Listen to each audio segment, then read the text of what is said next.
If someone were to ask me the difference that branding has made to my writing and my coaching business, my answer might be a little unexpected.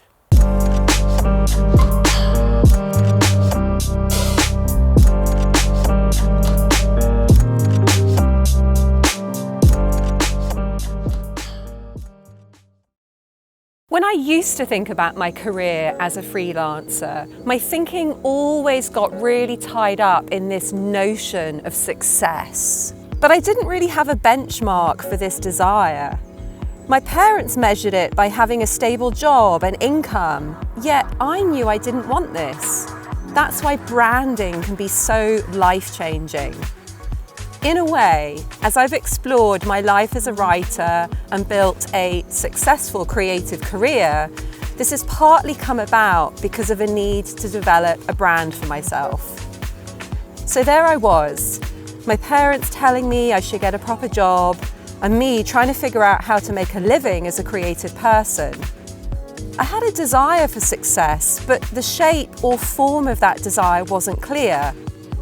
The more I've had to think about marketing and branding and how to continue to stay true to the desires I feel as a creative soul, the more I've discovered my own truth. Now, I just want to say those are quite unexpected words for me to say, because here's the thing, when I first came across marketing and branding, I was in a place where I was like, oh, I hate all this, it doesn't feel right. But actually, marketing and branding has taken me into a place of greater truth. And I was exploring it because I wanted my business to be doing better, i.e. it wasn't doing that great. And so I came to branding feeling quite negative, and yet what it's given me is such a positive result. So yes, at the time I was searching for advice on how to actually have a successful creative business. Here I was, a published writer, qualified life coach, and I was clueless as to how to work for myself, let alone what my brand was. At this point, I felt stressed out about my career. I'd recently left a full-time job managing a retreat for writers to focus on working full-time as a coach and setting up my own online program. My business was perhaps 10 months old.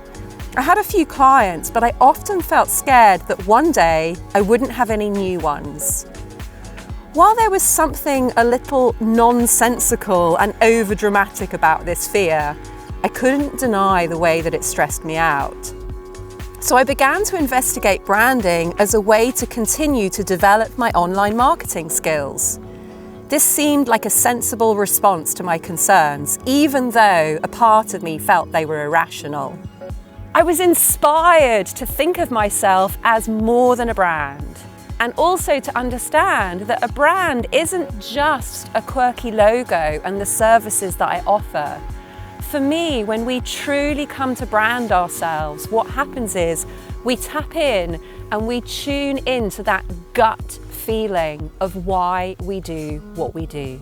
As I explored that gut feeling, I realised that just like my parents' vision of success didn't feel right to me, neither did a vision of being a multi-millionaire writer and coach running a huge business with lots of employees.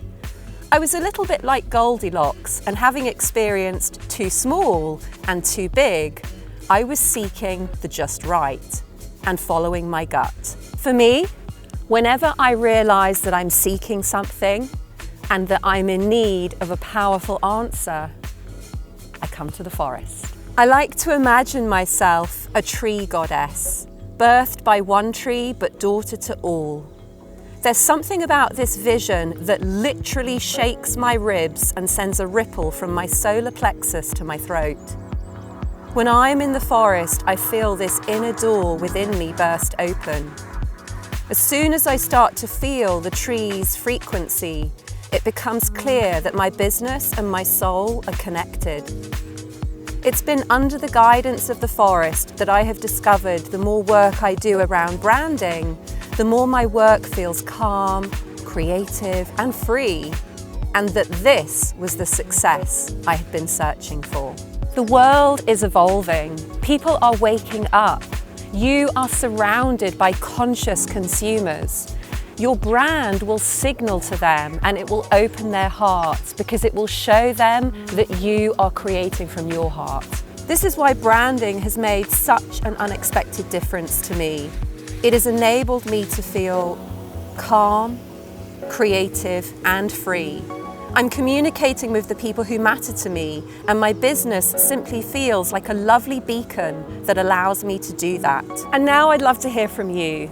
What is that gut feeling behind what you do? Let me know in the comments below. And also tell me, who are those conscious consumers that you are communicating to?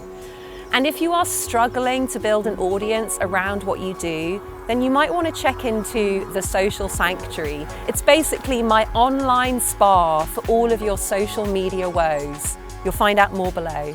Wishing you so much peace and love. I'll see you next time.